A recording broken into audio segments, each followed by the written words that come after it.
The hunter-killer drone's red targeting laser swept across Alex Blake's forehead, and she smiled. That was her first mistake, according to Commander Vale's after-action report. The second mistake was whispering, "Gotcha," as 17 million credits worth of military hardware suddenly forgot how to hunt. But I'm getting ahead of myself. Let me tell you how a 16-year-old human broke the most prestigious military academy in known space by treating warfare like the world's deadliest video game. The shuttle Determination shuddered against Titan Station, Academy's docking clamps, and I pressed my face to the porthole, watching humanity's newest nightmare unfold in real time. See, when Earth joined the Galactic Defense Force, they made us a deal. Send your best and brightest to train alongside the galaxy's finest warriors, learn from species that had been perfecting the art of war for millennia, and maybe just maybe your little Death World species won't get conquered by the first military power that notices you exist. What they didn't mention was that best and brightest apparently meant whoever survives the screening process, and that screening process had a casualty rate that would make a battlefield surgeon weep. Around me, the other cadets were doing what cadets always do, posturing, like peacocks on steroids. Rex Stone, the enhanced human from Titan Core, was demonstrating his cybernetic arm's grip strength by crushing an empty protein canister. The sound echoed through the shuttle bay like gunfire. 800 pounds per square inch, Rex announced to his growing fan club. Academy's designed for baseline capabilities, so this should be educational. Show off, I thought, cataloguing him for future reference. I give him 3 weeks before someone with actual brains makes him look like an idiot. Turns out I was optimistic. It only took 3 days. Near the observation deck, Luna Frost was practicing combat forms, her crystalline body refracting the shuttle's interior lighting into lethal rainbows. Each movement was precise, geometric, beautiful in the way that only something designed to kill could be. The Keth species had evolved on ice worlds where every motion mattered. There was no room for wasted energy when your environment could murder you for breathing wrong. Crystalline biology thinks in geometric patterns, I noted mentally. Excellent spatial reasoning, but probably struggles when chaos theory shows up to the party. Both Rex and Luna are treating this like a competition. Neither realizes they're already playing the wrong game. The docking klaxon screamed like a dying banshee, and I shouldered my single beige everything I owned fit into one standard military duffel. Around me, other cadets hefted enough personal equipment to outfit a small army. Family weapons, cultural artifacts, enough gear to stock a museum of galactic warfare.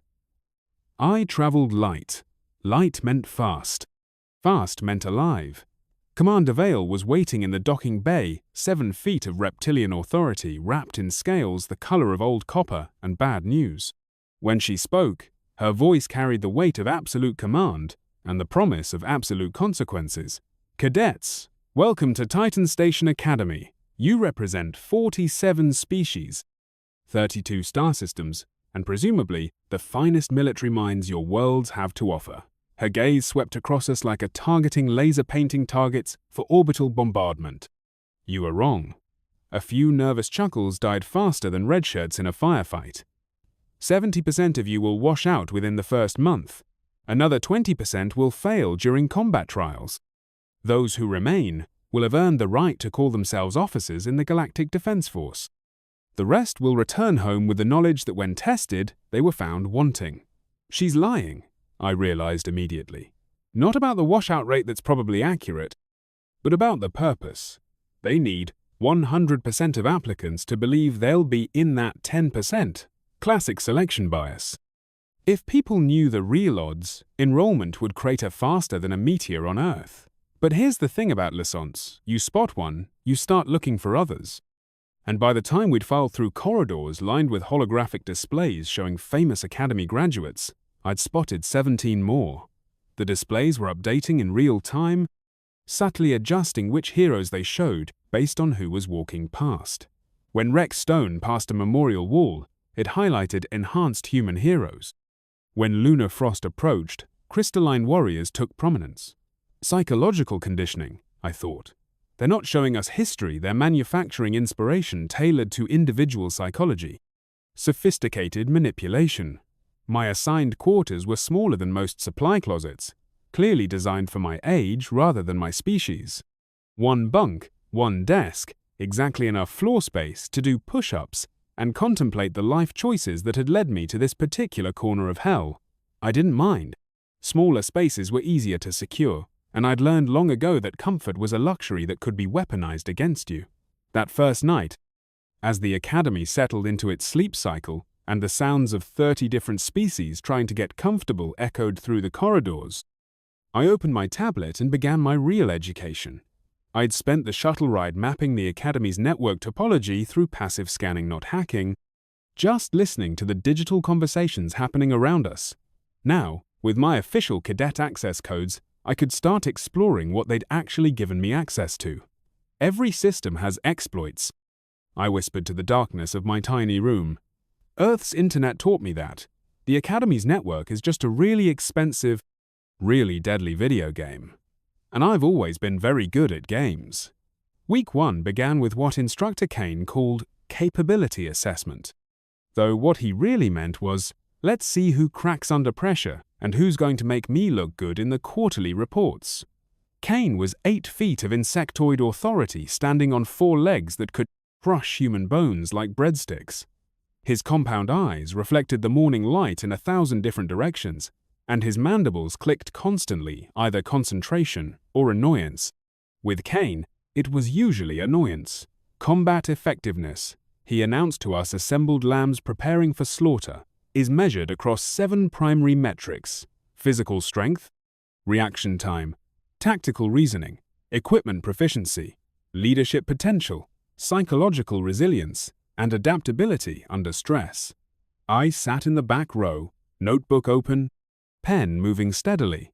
Around me, cadets whispered to each other, forming the early alliances that would define their academy experience and probably their funeral arrangements. I listened, catalogued, and calculated survival odds.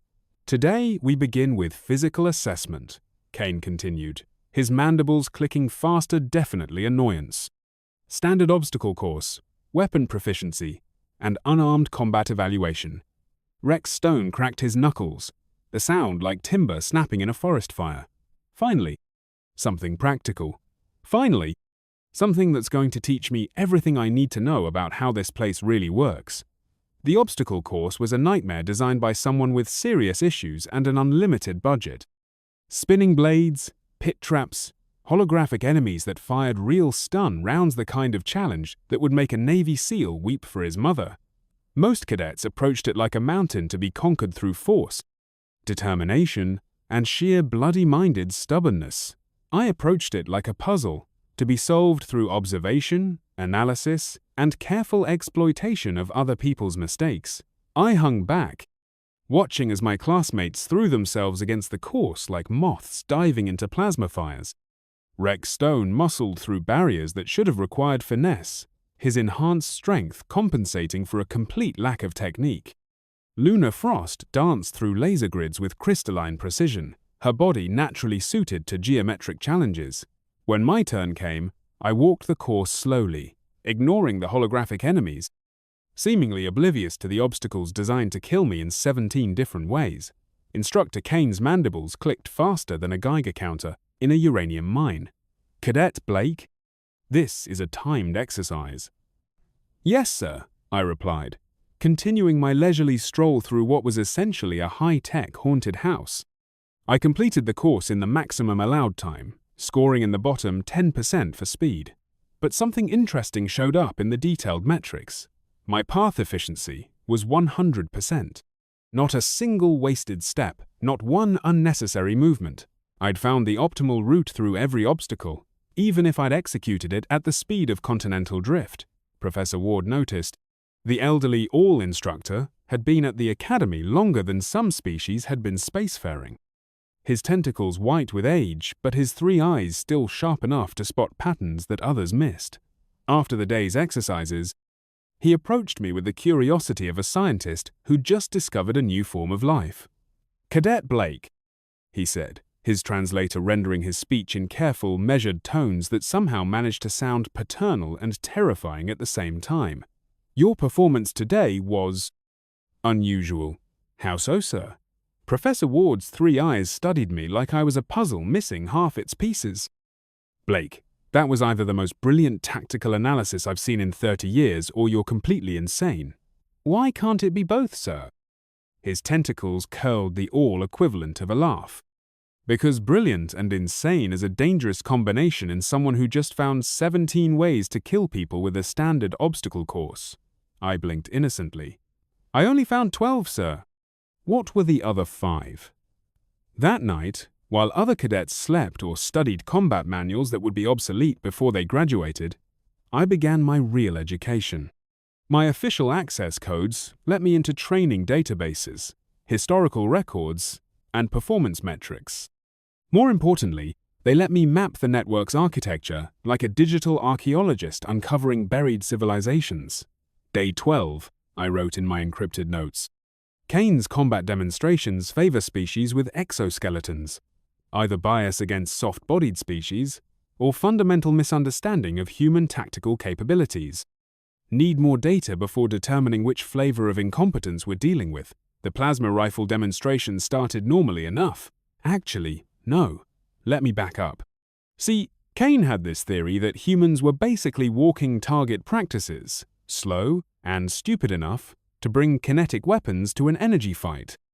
He loved demonstrating superior alien firepower, while human cadets stood around looking appropriately intimidated. What Kane didn't know was that I'd spent 3 weeks studying his demonstration patterns.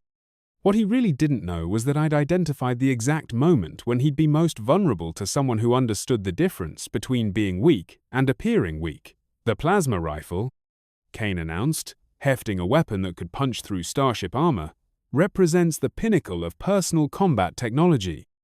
Observe how species with natural advantages adapt to." That's when his rifle exploded. Not violently, I'm not completely insane. Just enough to make it very clear that someone had been playing with the power calibration settings. Kane stood there holding 17,000 credits worth of smoking metal, his compound eyes reflecting very personal confusion and the beginnings of very professional rage. "Who?" he hissed, his mandibles clicking like an angry typewriter. "Modified my demonstration weapon?" 30 pairs of eyes turned toward me. I was sitting in the back row, notebook open, pen poised, the picture of academic innocence. "Sir," I said carefully, "I think there might be a calibration issue with the power cell interface." The plasma chamber showed instability readings about 30 seconds before the failure. Kane's eyes narrowed, all of them. "You could detect instability readings from across the room?" "The harmonic resonance pattern changed, sir." Basic physics. What I didn't mention was that I'd spent the previous night in the armory, learning exactly how to introduce harmonic resonance patterns into plasma weapon systems, or that I'd done it during routine maintenance when weapons were supposed to be safely powered down. Kane spent the next hour running diagnostics while I took detailed notes on exactly how Academy security protocols could be bypassed by someone with enough patience and a basic understanding of electromagnetic theory. By week 6, I'd identified 43 separate vulnerabilities in the Academy's systems, not security flaws, but gaps in institutional thinking. The Academy was excellent at producing officers who could execute established doctrine with lethal efficiency. It was absolutely terrible at producing officers who could adapt when doctrine failed, which, according to human military history, happened approximately every time someone tried to fight a war. Day 41, I wrote, located maintenance tunnels that aren't on official schematics. Academy's blueprints are either incomplete through incompetence or deliberately falsified for security purposes. Either way, exploitable. The maintenance areas smelled like ozone and old Metaltha ghost of a space station that had died 2 centuries ago. My footsteps echoed differently here, hollow and wrong, like walking through the ribs of some massive technological beast. Perfect place for a 16-year-old to disappear while the grown-ups argued about test scores. What I found down there changed everything. The Academy wasn't built on an older station, it was built around one, incorporating its infrastructure while walling off sections that were too old, too dangerous, or too embarrassing to acknowledge, forgotten corridors, abandoned server rooms, obsolete communication networks that still functioned because nobody remembered they existed. It was a parallel system running alongside the Academy's official infrastructure, invisible to security protocols and completely off the administrative radar. Day 57, I wrote. Located central server hub for Academy training systems. Physical access point, minimal security. They're relying entirely on network security while ignoring physical vulnerabilities. Classic overconfidence in their own protocols. Tech Sergeant Mills noticed my interest in equipment briefings. The robotic mech collective member was responsible for maintaining the Academy's training systems, and my questions were getting more sophisticated than typical cadet curiosity. Your background in systems analysis is unusual for someone your age? Mills observed one day as I examined a training drone's control interface with the intensity of a surgeon studying a patient. I've always been interested in how things work, I replied honestly. On Earth, we have a saying, any sufficiently advanced technology is indistinguishable from magic. But magic just means you don't understand the underlying principles yet. An interesting perspective. Most cadets focus on employment rather than function. Most cadets are learning to be users, Sergeant. I'm learning to be a designer. By month 3, I'd achieved something remarkable. I'd become completely invisible to the Academy's institutional awareness. My grades were adequate, but unremarkable. My physical performance was poor, but not alarmingly so. My social integration was minimal, but not antisocial. I was exactly the kind of cadet who slipped through administrative cracks, competent enough to avoid special attention, quiet enough to avoid notice, analytical enough to be dismissed as purely academic. Perfect camouflage for what I was really doing. I memorized every face that laughed when cadets struggled.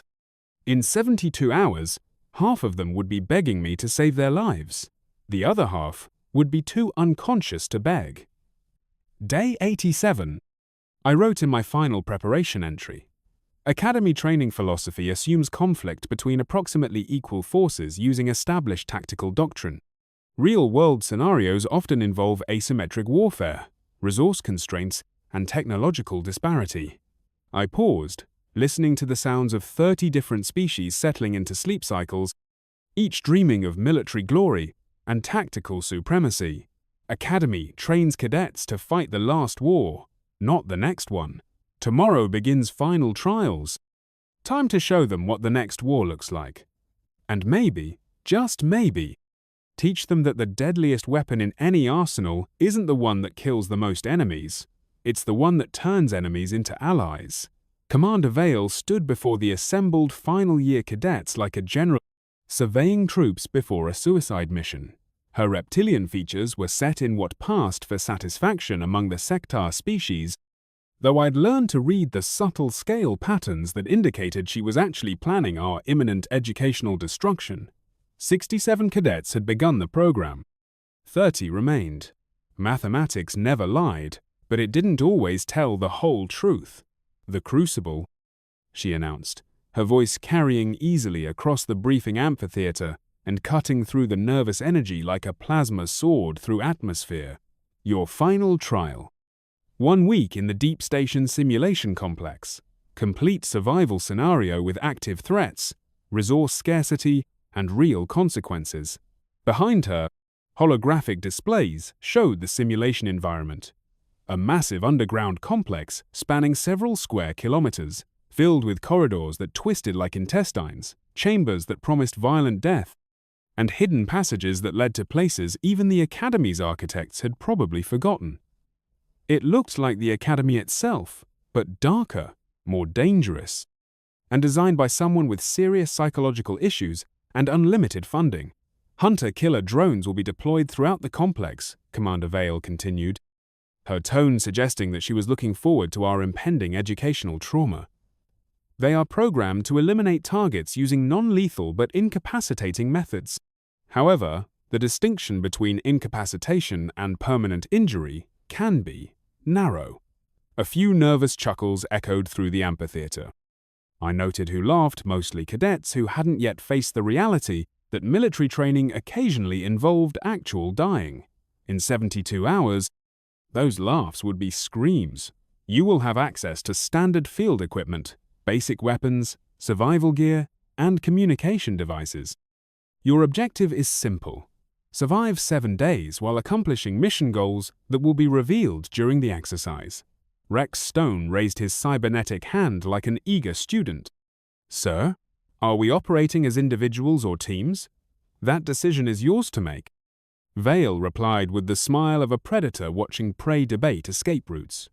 Leadership is often about choosing when to cooperate and when to compete.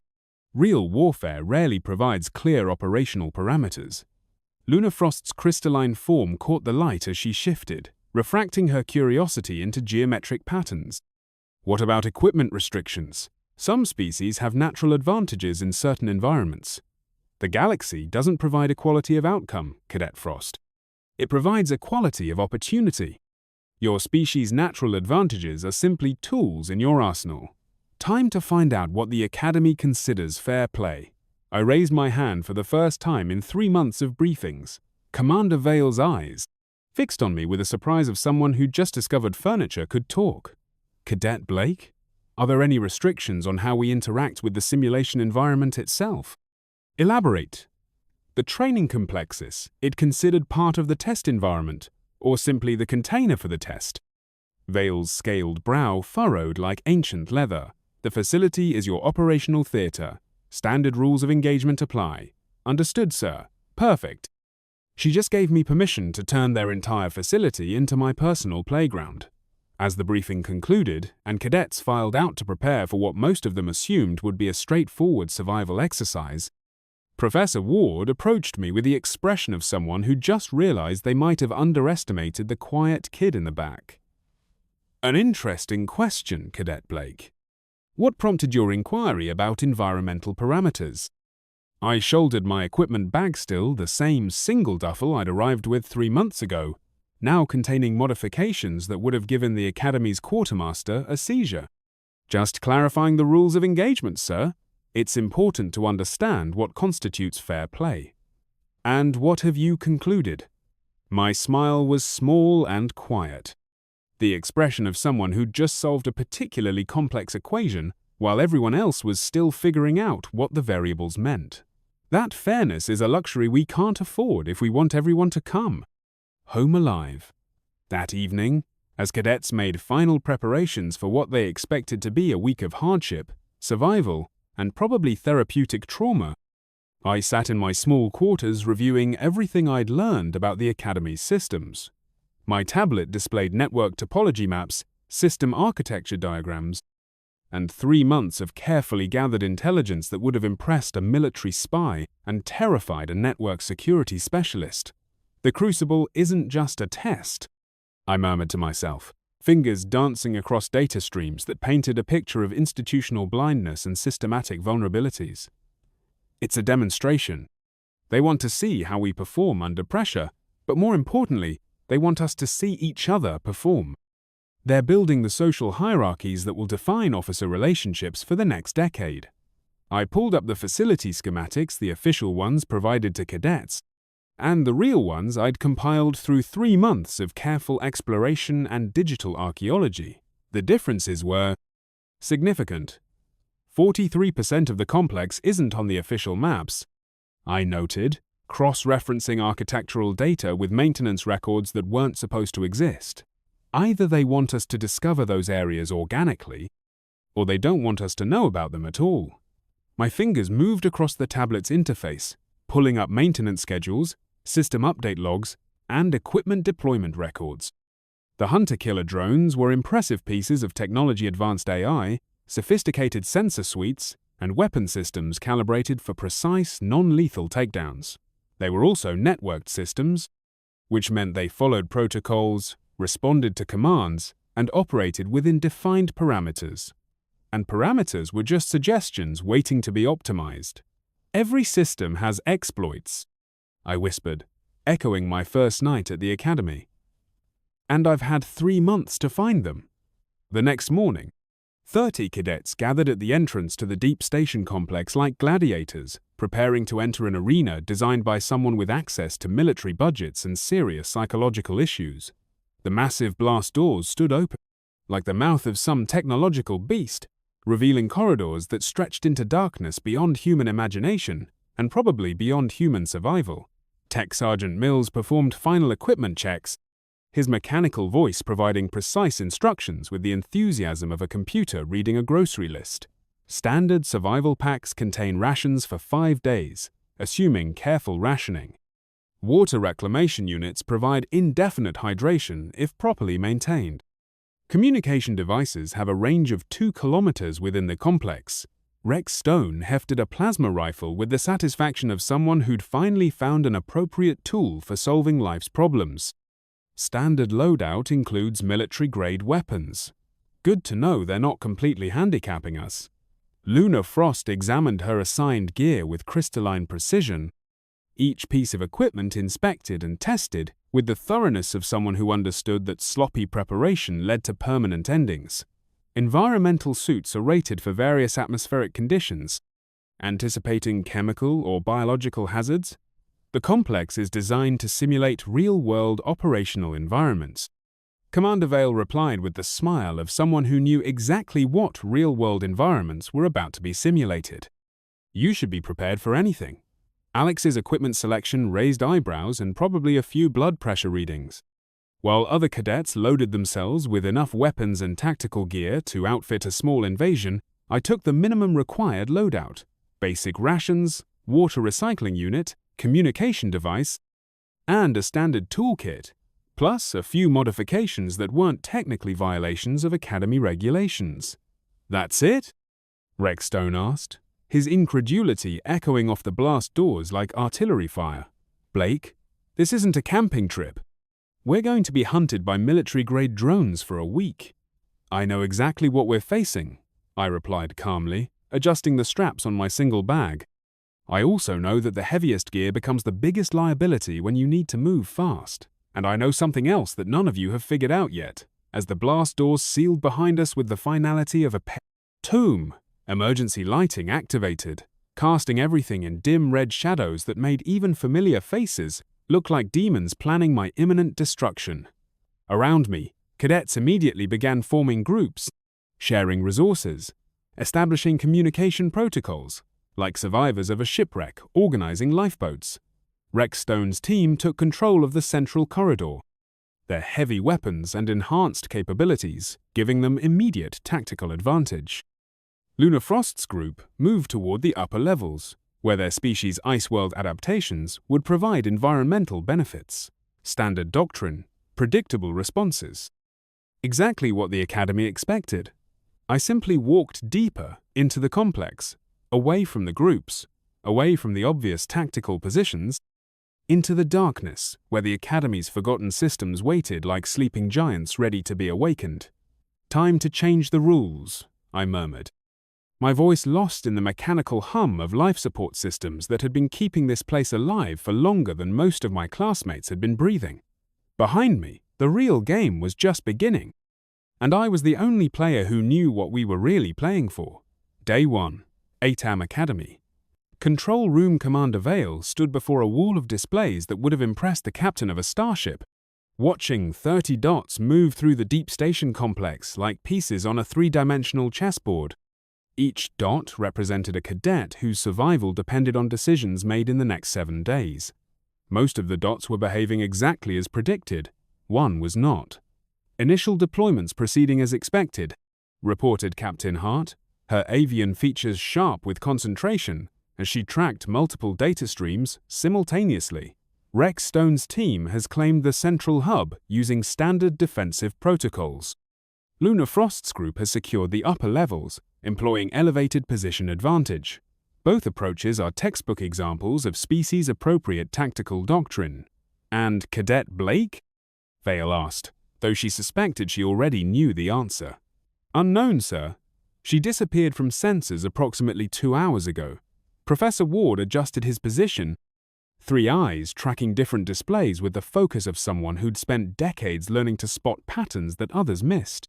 Tracking systems show her last known position in Sector 7, near the old maintenance shafts." maintenance shafts that aren't supposed to exist.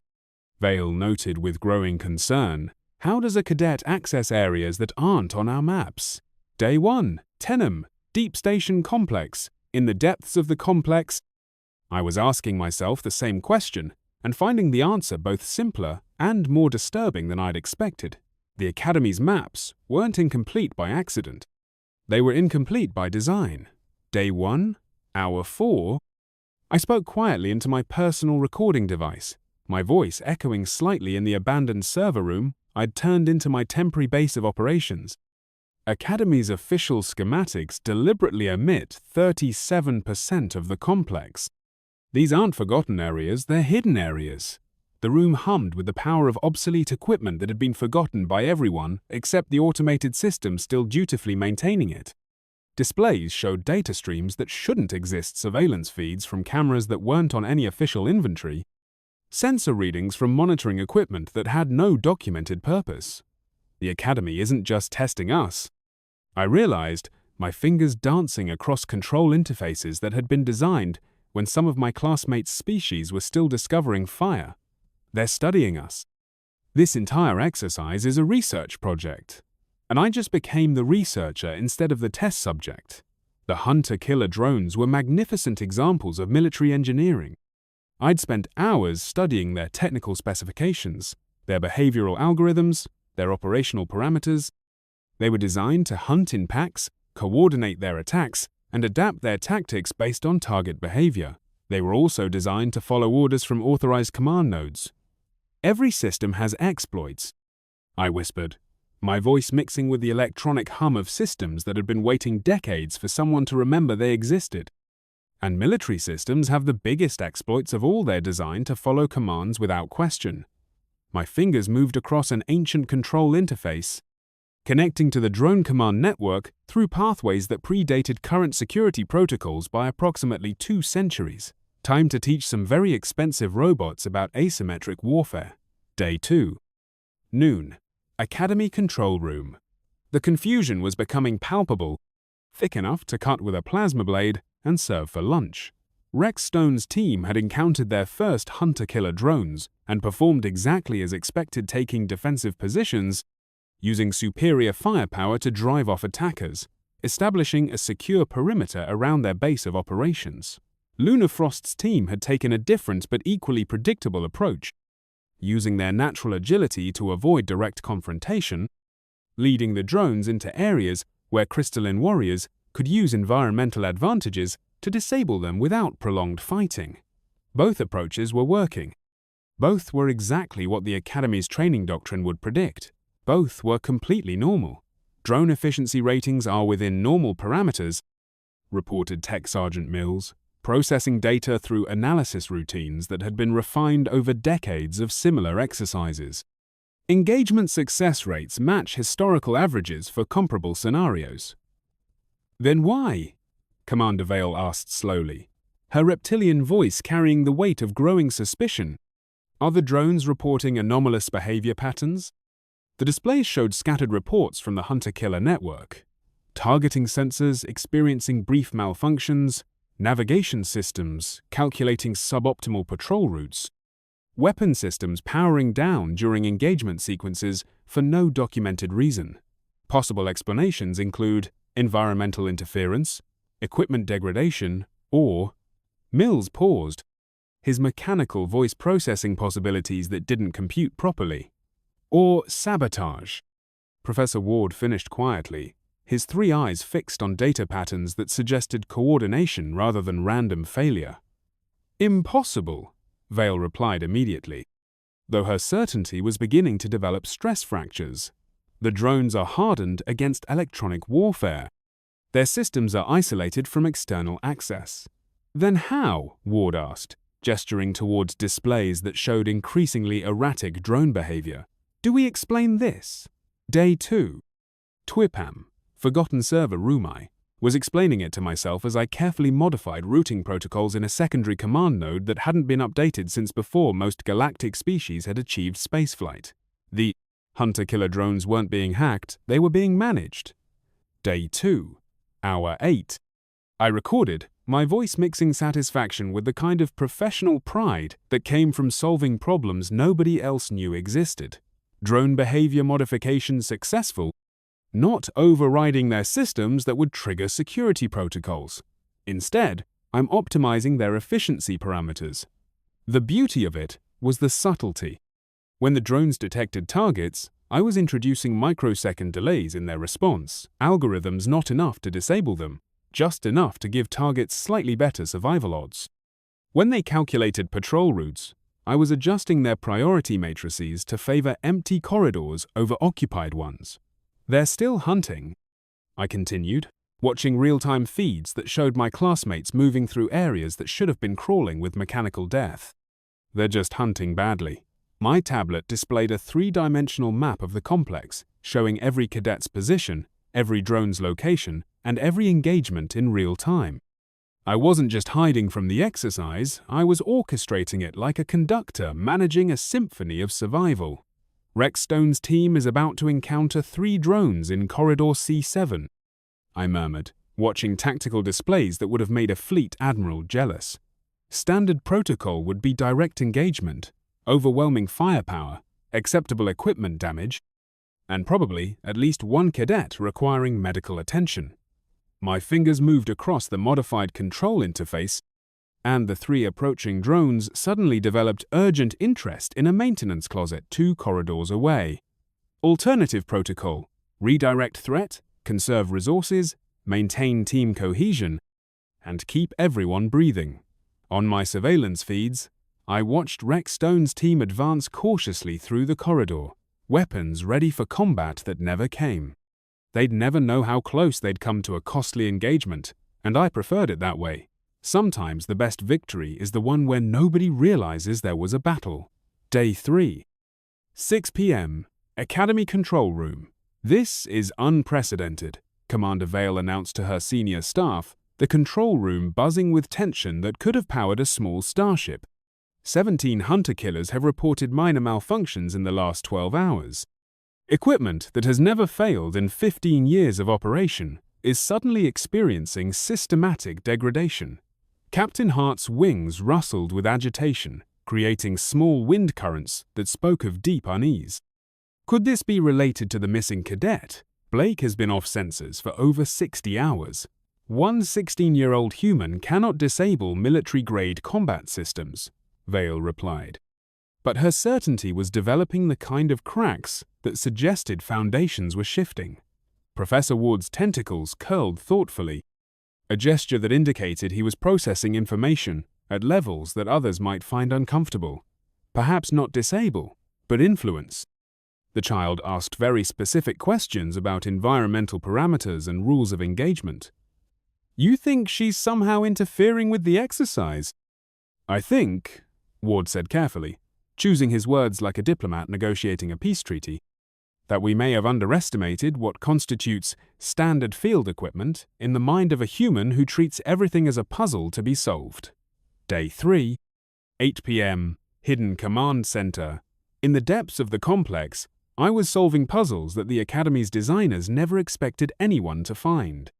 The forgotten server room had become my command center, filled with jury-rigged connections between obsolete systems and current infrastructure that created possibilities nobody had imagined. Day 3, hour 14, I recorded, my voice filled with the quiet satisfaction that came from turning impossible into inevitable. Successfully integrated legacy communication protocols with current drone command structure. The hunter-killers think they're receiving standard orders from Academy Command. In reality, they're receiving suggestions from me. I pulled up resource tracking data, monitoring supply levels across all cadet teams. The Academy expected rationing, resource competition, eventual conflict between teams as survival supplies dwindled and desperation made cooperation impossible. Luna Frost's group is running low on food supplies, I noted, studying consumption patterns and projected depletion rates. Standard scenario progression suggests resource conflicts beginning within 18 hours. I paused, considering options, then smiled that small, quiet expression that would have terrified anyone who knew what it really meant. Alternative approach, collaborative resource management. 20 minutes later, Luna Frost's team discovered a cache of emergency rations in a supply room they'd previously searched. The storage container bore no identifying marks, and its contents seemed to have been there for years. They'd never know that those supplies had been redirected from a depot 3 sectors away by someone who understood that hunger made allies into enemies, and enemies made everyone dead. Resource conflicts eliminated, I recorded. Stress levels reduced. Cooperation indices optimal. Day 4, 6 hours, Academy Control Room. The control room had transformed into a crisis management center that would have impressed a wartime command staff. Displays showed drone malfunction rates approaching 15%, cadet engagement patterns that violated every principle of competitive survival training, and resource distribution anomalies that suggested the fundamental laws of scarcity had been temporarily suspended. "This is not random system failure," Commander Vale announced, her reptilian features taut with controlled anger that promised consequences for someone. Someone or something is actively interfering with this exercise. Tech Sergeant Mills processed diagnostic data through multiple analysis routines, each one returning results that challenged his understanding of what was possible. Confirmed, system interference patterns suggest coordinated manipulation rather than equipment degradation.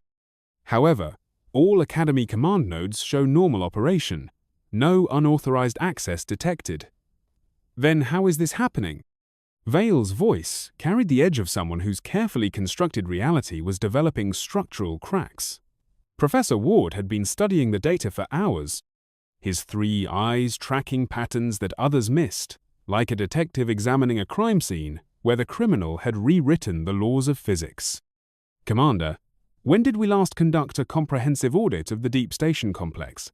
The facility is inspected annually. All systems are certified according to—" "Not the official systems," Ward interrupted gently, his tentacles curling with the kind of realization that changes everything. "The complex itself. When did we last verify that our maps match the actual physical structure?" Vale's scales rippled with annoyance that was rapidly becoming something closer to alarm. "The Academy has operated from this facility for over 2 centuries. The basic infrastructure is well documented. Is it?" Ward pulled up architectural data, overlaying official schematics with sensor readings from the current exercise. "According to our maps, Sector 7 contains 3 storage rooms and a communications relay.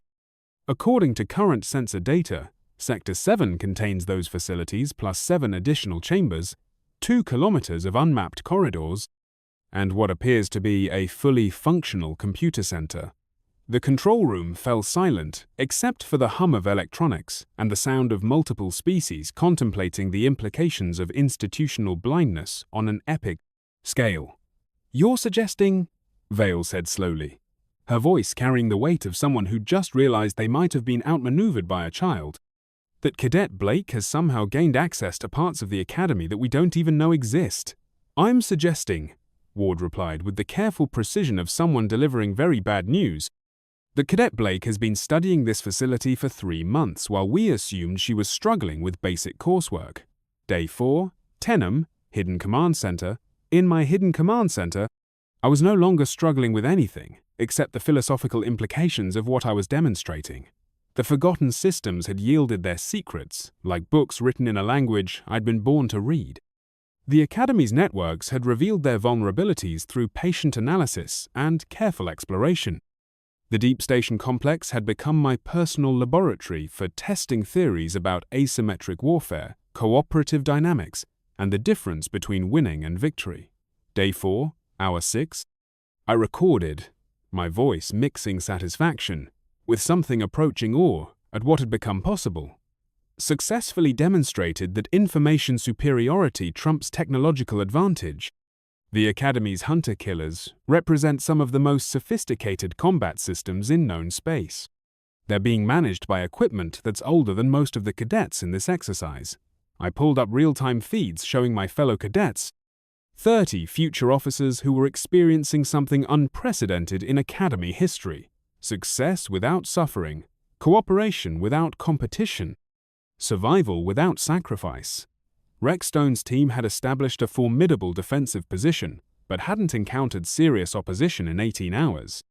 Lunafrost's warriors were moving with confidence through areas they should have found dangerous. Other teams were discovering supply caches, finding safe routes through hostile territory, and generally succeeding at challenges designed to test their breaking points. Everyone's performing better than Academy baseline projections, I noted with growing satisfaction. Stress levels are down, resource conflicts are minimal, casualties are zero. Not because they're better than expected, because I'm managing the variables they can't see. I leaned back in my improvised command chair, surrounded by displays showing data streams that the Academy didn't know existed, controlling systems that weren't supposed to be controllable, orchestrating an exercise that was teaching lessons the Academy had never intended. Day 4 conclusion. I recorded. Hypothesis confirmed. The most effective weapon isn't superior firepower or advanced technology. It's being the only person in the room who understands what's really happening. But understanding was just the beginning.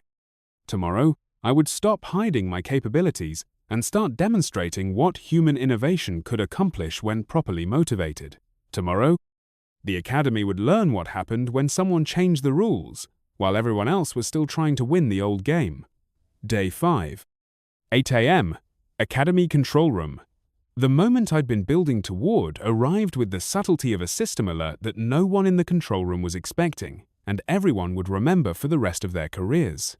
Every display in the Academy's command center suddenly shifted from standard monitoring interfaces to a single, unified image.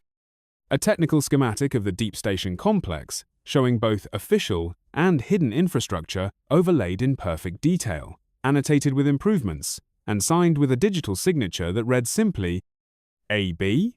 What in the 7 moons? Commander Vale began, but her words died as text appeared across the bottom of every screen in letters large enough to be read from orbit. Attention Academy Command. Requesting permission to demonstrate alternative exercise protocols, standby for presentation. A. B. P. S. Your coffee machine in Conference Room 3 has been dispensing suboptimal caffeine levels for 6 weeks. I fixed it. You're welcome. A. B. Professor Ward murmured, his tentacles curling with what might have been amusement or might have been terror. How refreshingly direct. She's been inside our systems for 5 days, Captain Hart said, her voice tight with the kind of professional alarm that suggested her worldview was experiencing rapid structural failure. She could have done anything accessed classified data, compromised security protocols, sabotaged critical systems, ordered pizza with our budget codes. But she didn't, Vale realized. Studying the schematic with growing understanding and possibly developing respect. She used our own infrastructure to improve cadet performance. She fixed our coffee machine. The question is, why? The displays shifted again, showing real-time feeds from throughout the complex. Every cadet was visible, their positions marked, their status indicators showing optimal health, morale, and resource levels. But more importantly, they were all moving toward the central hub, not as separate competing teams, but as a coordinated group that looked like they'd been planning this cooperation for weeks. She's bringing them together, Ward observed with something approaching awe. For the first time in Academy history, the final exercise isn't creating division among the cadets, it's creating unity. Day 5. Noon.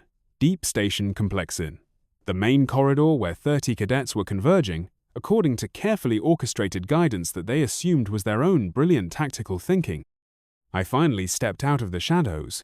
Literally. I'd been hiding in the maintenance shafts like some kind of technological ghost, but subtlety was a luxury I could no longer afford. Rex Stone saw me first, his enhanced vision picking up my approach through the dim corridor lighting. Blake, what are you doing here? We thought you'd washed out on day 1. Just taking a different route, I replied calmly, adjusting my single bag and noting that every weapon in the corridor was pointed in safe directions. Good. That would make the next few minutes less likely to end in accidental tragedy. Lunafrost's crystalline features reflected curiosity and something that might have been suspicion. Better than expected doesn't begin to describe the last 5 days. Almost too well. It's as if someone has been helping you succeed. I finished, pulling out my tablet and watching 30 pairs of eyes focus on me with varying degrees of confusion, admiration, and growing alarm. Yes, I have been. The confession created a moment of absolute silence in the corridor, the kind of quiet that preceded either revelation or revolution. 30 cadets from across the galaxy stared at the youngest member of their class, processing an admission that challenged everything they understood about the exercise, the academy, and possibly the fundamental nature of reality. "That's impossible," Rex said finally, his voice carrying the weight of someone whose understanding of cause and effect was experiencing catastrophic failure. "One person can't influence a complex-wide military simulation." My smile wasn't small and quiet anymore. It was bright, confident, and filled with the kind of satisfaction that came from revealing a magic trick after 3 months of careful preparation. You're right, one cadet can't. But one systems administrator with unlimited access to legacy infrastructure, complete surveillance capabilities, and a really good understanding of network topology. I activated my tablet, and every display screen in the corridor came alive with data streams showing drone movements, resource allocation, environmental controls, and surveillance feeds that revealed the scope of what had been possible. That's a different story entirely. Every system in the complex responded to my touch like instruments in a symphony orchestra, each one playing its part in a composition that had been 3 months in the making. For 3 months, I've been studying this academy's approach to military training. I continued, my voice carrying clearly through the sudden silence that had fallen over the corridor like a heavy blanket. You teach tactics, strategy, equipment, proficiency, and leadership through adversity. All important skills, critical skills, even. But you're missing something crucial. Which is? Luna Frost asked, her tone mixing skepticism with growing interest and what sounded suspiciously like professional admiration. Cooperation multiplies individual capabilities exponentially. Competition often wastes them entirely.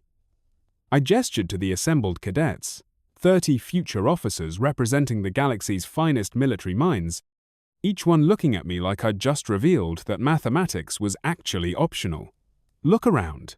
30 of the most talented, capable, intelligent individuals your species have produced.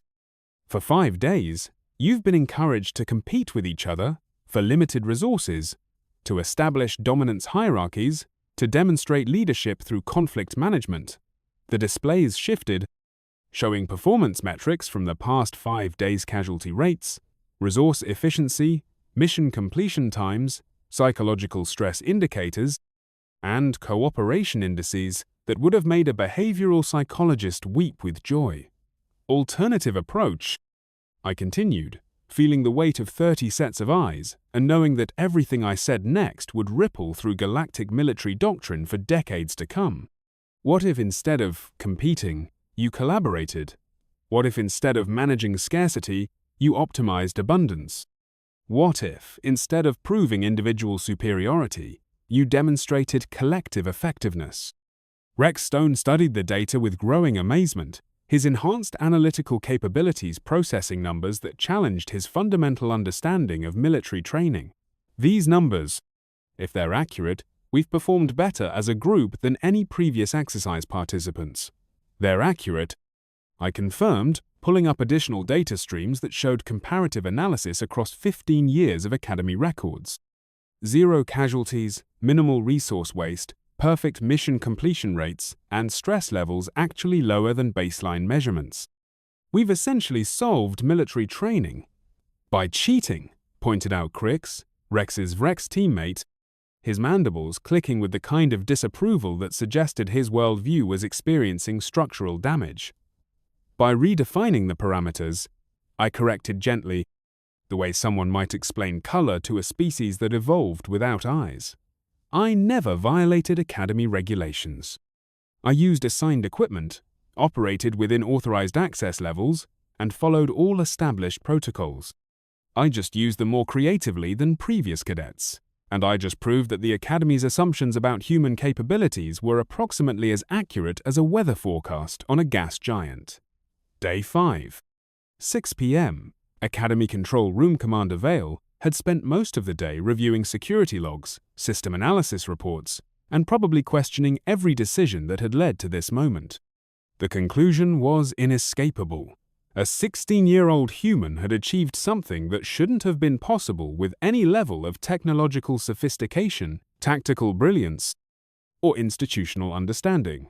Final analysis, reported Tech Sergeant Mills, his mechanical voice carrying the weight of conclusions that challenged fundamental assumptions about security, education, and the nature of human problem-solving. Cadet Blake used legitimate Academy access codes to interface with legacy systems that predate current security protocols. Her access was technically authorized. He simply never anticipated that anyone would discover or utilize the old infrastructure.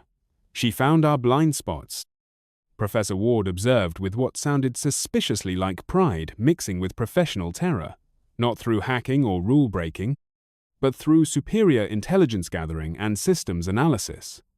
The question, Vale said slowly, her reptilian voice carrying the weight of command decisions that would echo through galactic military education for generations, is what we do about it. She's essentially taken control of our most advanced training exercise, using methods we didn't know were possible. Captain Hart consulted her data tablets, reviewing overnight reports that had been flooding in from Academy High Command like emergency bulletins from a war zone. Academy High Command has been monitoring the situation remotely. They're intrigued. Intrigued enough to overlook the unprecedented breach of exercise protocols. Intrigued enough to want a full demonstration of her capabilities under stress conditions. Vale's scales rippled with a mixture of apprehension and curiosity that suggested she was beginning to understand that unprecedented might be the new normal when dealing with human innovation. What kind of demonstration? They want to see how she handles a scenario designed to be unwinnable. Day 6. TWIPM, Deep Station Complex. The announcement came through every communication device in the complex simultaneously. Commander Vale's voice carrying the weight of official authority and the promise of imminent educational trauma. Attention all cadets. Exercise parameters are being modified effective immediately. 20 additional hunter-killer drones are being deployed with enhanced capabilities and modified protocols. This scenario is designated unwinnable for assessment purposes. Academy Command expects total cadet elimination within 6 hours. Translation: they want to see if I can perform miracles under pressure. In the central hub, 30 cadets looked to me with expressions ranging from confidence to concern, with a few faces showing what I'd learned to recognize as the specific kind of terror that came from realizing your survival depended on someone who treated impossible as a personal challenge. Well? Rex Stone asked, his enhanced frame tense with combat readiness and probably a few stress hormones that his cybernetic systems were struggling to process. What's the plan? I pulled up the tactical displays, showing drone deployment patterns and projected engagement zones that painted a picture of overwhelming force designed to test the absolute limits of cadet capabilities. 20 new hunter-killers were already moving through the complex, their sensor signatures indicating advanced capabilities well beyond the original exercise parameters. Standard doctrine would recommend defensive positions, resource consolidation, and graduated withdrawal to defensible terrain, I said, studying data that would have made a fleet admiral nervous.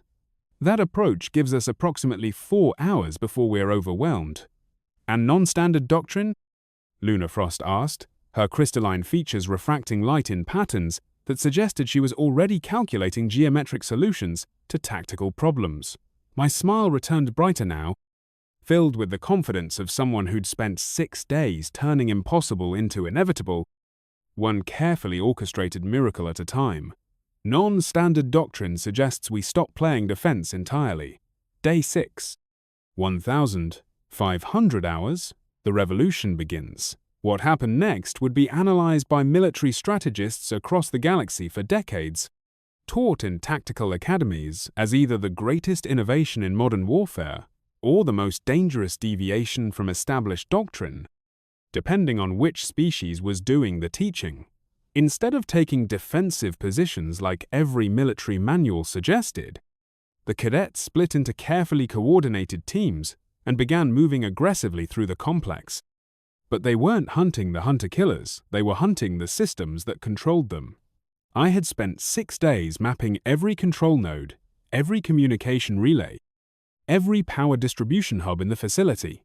Now, guided by my real-time intelligence and equipped with improvised tools that pushed the boundaries of Academy regulations without technically violating them, 30 cadets began systematically taking control of the station's infrastructure.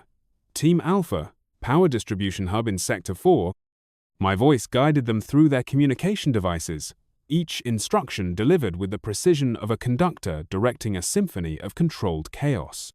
Disconnect primary power feeds to drone charging stations. They have 6-hour battery life maximum. Team Beta, communications relay in Sector 7. Install signal boosters from emergency equipment. We need to extend our coordination range and create interference patterns. Team Gamma, environmental controls in Sector 12. Reduce lighting in all corridors except our planned routes.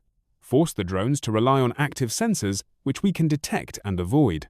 In the control room, Academy staff watched in fascination and growing alarm as their unwinnable scenario began to unravel under assault from an enemy they'd never anticipated. Coordinated intelligence, applied to infrastructure warfare by someone who understood that every system had weaknesses waiting to be exploited. "She's not fighting the drones," Professor Ward observed with growing admiration and possibly professional envy. "She's changing the battlefield itself." "Impossible," Commander Vale muttered. But her tone suggested she was beginning to accept that impossible might not apply to Alex Blake, human problem-solving capabilities, or the fundamental nature of what constituted fair play in asymmetric warfare. Day 6, 1,800 hours, victory through superior logistics. 6 hours after the enhanced scenario began, not a single cadet had been eliminated.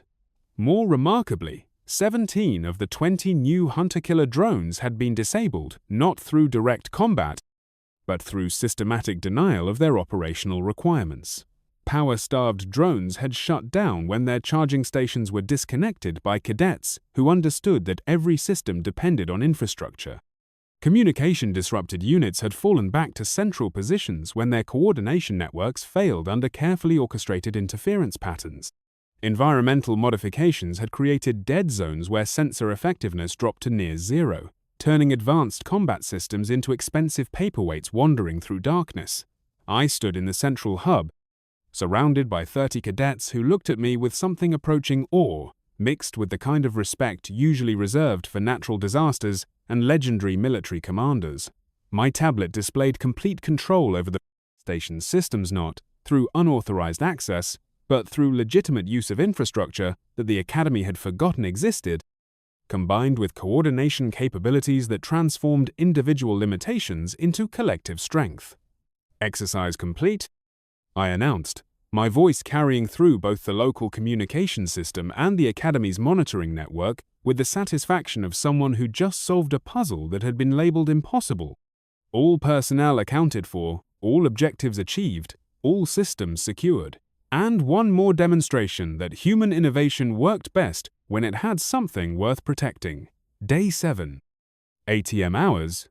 Academy conference roomie sat at a table designed for species much larger than humans, my feet barely touching the floor, facing a panel of senior Academy officials whose combined experience represented several centuries of military education, tactical innovation, and probably a few existential crises. I looked exactly like what I was, a 16-year-old human in a room full of adults who were trying to understand how their universe had changed overnight. Commander Vale occupied the center position, flanked by Professor Ward, Captain Hart, Tech Sergeant Mills, and 3 additional officers whose species I didn't immediately recognize but whose body language suggested they were processing information that challenged their fundamental understanding of military doctrine. Behind them, a holographic display showed the deep station complex with every system I'd accessed, influenced, or controlled highlighted in colors, that created a rainbow of institutional oversight failures. Cadet Blake. Commander Vale began, her reptilian features carefully neutral in the way that suggested someone trying very hard not to reveal their actual thoughts. Before we discuss the implications of your performance during the exercise, we need to understand the scope of your activities. I nodded politely, maintaining the kind of respectful expression that adults expected from teenagers, while mentally reviewing exactly how much of the truth would be strategically useful to reveal. I'm happy to answer any questions, sir. Let's start with a simple one, Professor Ward interjected, his tentacles curling with curiosity that suggested he was enjoying this conversation more than professional dignity should allow. How long have you been planning this? Since my first day at the academy, I replied honestly, because honesty was often the most surprising weapon in any arsenal. Though planning might not be the right word, I was gathering information and testing hypotheses. The deep station exercise was just the first opportunity to implement a comprehensive solution. Captain Hart's wings rustled with agitation that created small wind currents, speaking of deep unease. You're saying you spent 3 months conducting unauthorized intelligence gathering against Academy systems? I'm saying I spent 3 months studying. I corrected gently, the way someone might explain basic physics to a species that had evolved underwater. Everything I accessed was within my authorized cadet privileges. I just used those privileges more thoroughly than previous students. Tech Sergeant Mills processed this distinction through multiple analysis routines, each one returning results that challenged his understanding of what constituted authorized access. Clarification requested. Did you modify, damage, or compromise any Academy systems during your activities? No, sir. I enhanced them. I pulled out my tablet, and the room's displays activated, showing network diagrams, performance metrics, and system optimization reports that painted a picture of institutional improvement through creative problem-solving. Every system I interfaced with is now more efficient, more secure, and more capable than before I accessed it. I fixed 17 separate vulnerabilities, updated 43 outdated protocols, and integrated legacy systems that hadn't been properly maintained in decades. The room fell silent except for the hum of electronics and the sound of multiple species contemplating the implications of being out-engineered by someone who wasn't old enough to legally drink in most galactic jurisdictions. Enhanced how? Vale asked carefully, her voice carrying the weight of someone who suspected the answer would challenge more assumptions. My tablet interfaced with the room's display systems, showing network diagrams, performance metrics, and integration solutions that would have impressed a team of professional systems engineers.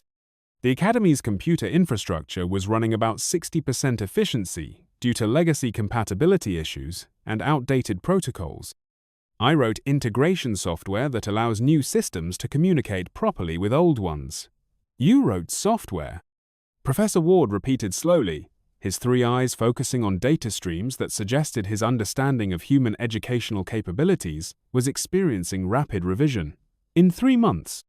As a side project, while attending classes and maintaining adequate academic performance. Yes, sir. It wasn't particularly difficult once I understood the underlying architecture. Captain Hart leaned forward, her avian features sharp with professional interest that suggested she was beginning to appreciate the scope of what had been accomplished. Cadet Blake, what exactly is your educational background? Your file indicates basic secondary education with aptitude scores in acceptable ranges.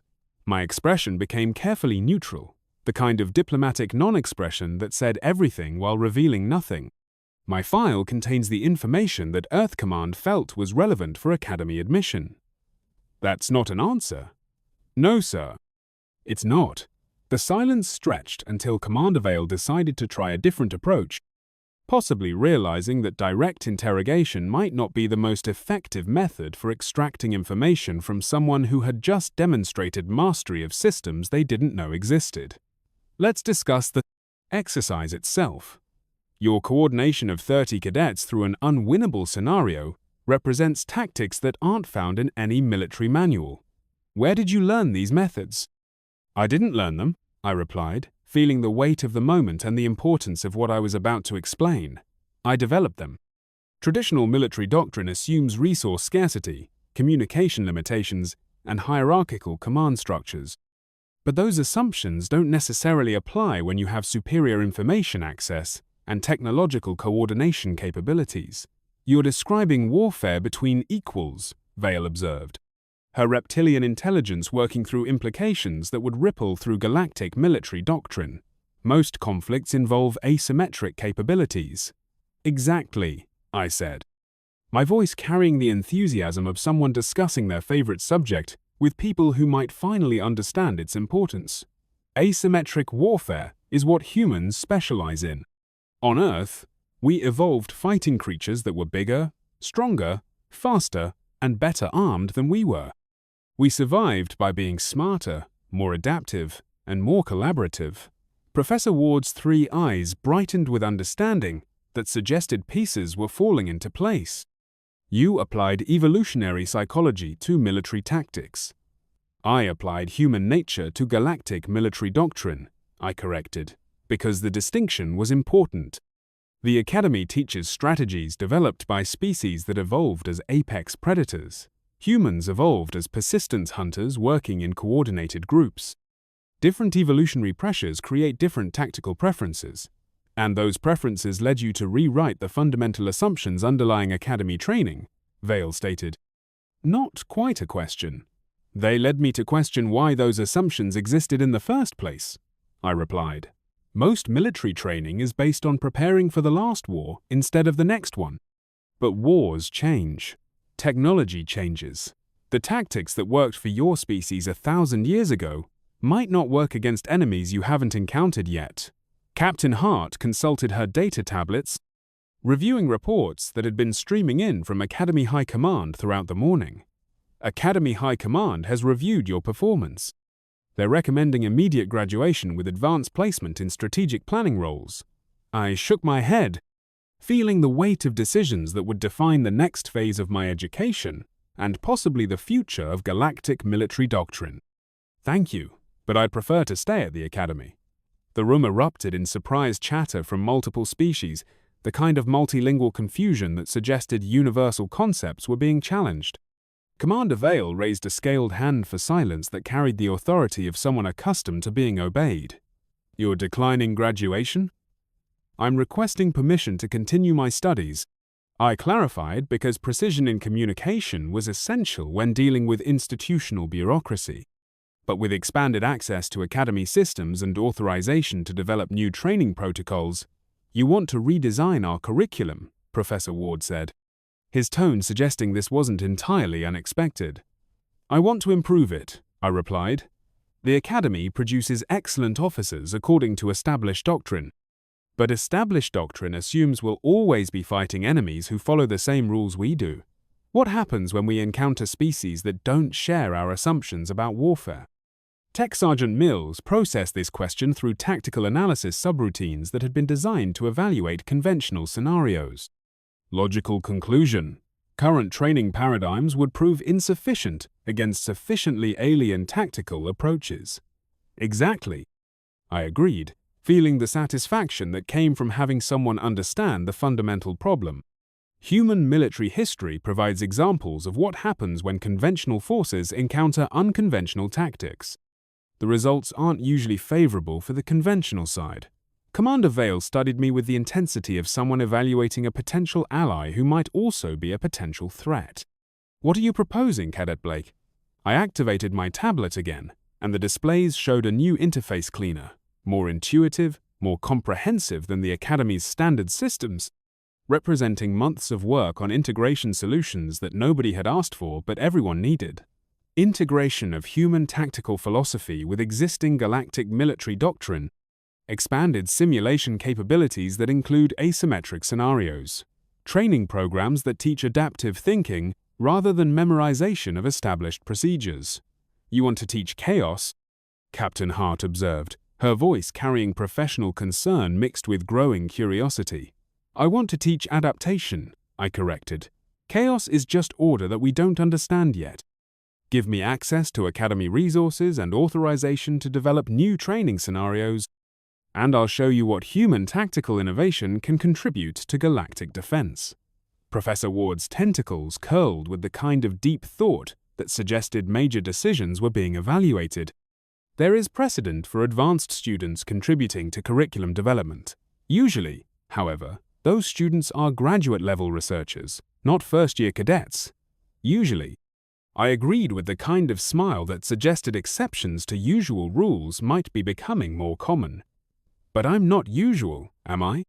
The room fell silent again, as the assembled officers considered the implications of having a 16-year-old human rewriting military doctrine while they watched. There would be conditions, Commander Vale said, finally, her voice carrying the weight of institutional caution mixed with recognition of unprecedented opportunity. Oversight, supervision, regular progress reviews. Of course, I replied, because cooperation was always preferable to conflict when objectives aligned. I'm not suggesting unsupervised access to critical systems. I'm suggesting collaborative development of enhanced training capabilities. And if we agree to this arrangement, Vale continued, her reptilian features reflecting the complexity of command decisions that would echo through galactic military culture, what guarantee do we have that you won't exceed your authorization again? My smile returned not small and quiet anymore, but bright and confident, the expression of someone who'd spent a week demonstrating that conventional limitations were largely matters of perspective. Commander, I've spent the past week proving that I can exceed my authorization any time I want to. The question isn't whether you can prevent me from doing things you don't expect. I paused, letting the implications settle. The question is whether you want me doing those things for you or to you. The silence that followed was filled with the sound of multiple species contemplating the implications of having an ally who could casually rewrite the rules of engagement while making it look like standard operating procedure. One more question, Professor Ward said eventually, his three eyes focusing on me with the intensity of someone seeking to understand motivation as well as capability. Why? You could have simply excelled within existing parameters, graduated with honors, and pursued a conventional military career. Why risk everything to change a system that wasn't obviously broken? I looked around the room at officers representing species from across the galaxy, each bringing their own evolutionary history and tactical traditions to the Academy's melting pot of military doctrine, each trying to understand how one human had changed the fundamental nature of what was possible. Because it is broken, I said quietly, my voice carrying the weight of conviction earned through 3 months of careful observation and analysis. Not completely, not catastrophically, but broken enough that it might fail when we need it most. The galaxy is vast, and we've only explored a fraction of it. Somewhere out there are species that think about warfare in ways we haven't imagined yet. I stood, gathering my tablet and preparing to leave the conference room where my future had just been decided through negotiation rather than diktat. When we encounter them, do you want our officers to respond with doctrine developed for fighting enemies we understand, or with adaptive capabilities that can handle enemies we've never seen before? Commander Vale leaned back in her chair, her reptilian features reflecting the weight of command decisions that would ripple through the galactic military structure for decades. Very well, Cadet Blake. Conditional authorization granted for expanded research activities under Academy supervision. Professor Ward will oversee your projects, and Captain Hart will coordinate with Academy High Command regarding implementation of any new training protocols. Thank you, sir, I replied, though my expression suggested I'd expected this outcome based on careful analysis of institutional incentives and bureaucratic risk assessment. Don't thank me yet, Vale warned, her voice carrying the weight of someone who understood that changes this fundamental rarely came without consequences. If your innovations prove as disruptive to established military doctrine as they've been to Academy protocols, you may find yourself at the center of changes you're not prepared for. My smile widened slightly, carrying just a hint of the predatory confidence that had made my fellow cadets simultaneously admire and fear my capabilities. Commander, I'm 16 years old. I've just redesigned military education at the galaxy's premier academy, and I did it while everyone assumed I was struggling with basic coursework. I paused at the door, Looking back at the assembled officers who would spend the next few years learning to adapt to a universe where human innovation was no longer theoretical. I've been preparing for changes nobody else could see coming my entire life. The real question is, are you prepared for what happens when the rest of the galaxy discovers what humans can do when we stop trying to fit into everyone else's expectations? Epilogue. As I walked out of the conference room and back into the academy corridors where 30 cadets waited to learn what their quiet classmate had taught them about the future of warfare, I could feel the weight of institutional change beginning to ripple outward like shockwaves from an explosion that would reshape galactic military doctrine. 6 months later, when the first alien invasion fleet arrived at our borders using tactics no galactic military had ever seen, they expected to face officers trained in 200-year-old doctrine, fighting with predictable strategies, thinking in conventional patterns that could be analyzed and countered. Instead, they met graduates of the Alex Blake School of Making It Up as You Go Along. The war lasted 3 hours. The aliens requested to join the academy, and somewhere in the depths of space, where unknown civilizations pursued their own evolutionary paths toward conflict and conquest, the galaxy discovered what happened when Earth's children stopped playing by everyone else's rules and started writing their own. The human recruit had been silent for 3 months. But when she finally spoke, the entire galactic military establishment found itself listening to the sound of their future being rewritten by a 16-year-old girl who treated impossible as just another word for hasn't been solved. Yet, in the end, I didn't break galactic combat records. I rendered them obsolete. And that, I thought as I walked back toward the training halls where the next generation of officers would learn to think like humans, was just the beginning.